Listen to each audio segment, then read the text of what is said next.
أعوذ بالله من الشيطان الرجيم. بسم الله الرحمن الرحيم.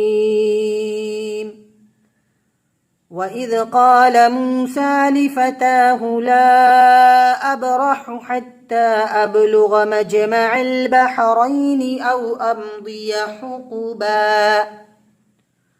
فلما بلغا مجمع بينهما نسيا حوتهما فاتخذ سبيله في البحر سربا فلما جاوزا قال لفتاه آتنا غداءنا لقد لقينا من سفرنا هذا نصبا قال أرأيت إذا أوينا إلى الصخرة فإني نسيت الحوت وما أنسانيه إلا الشيطان أن أذكره واتخذ سبيله في البحر عجبا قال ذلك ما كنا نبغي فارتد على آثارهما قصصا فوجدا عبدا من عبادنا آتيناه رحمة من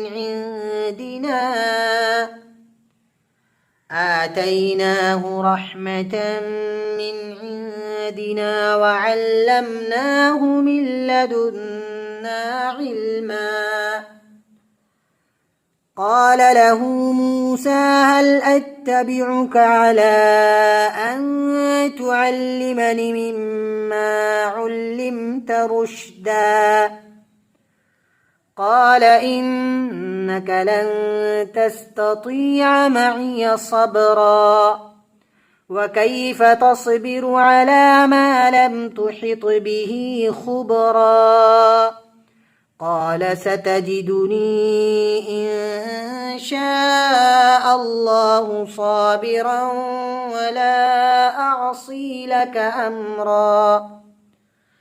قال فإن اتبعتني فلا تسألني عن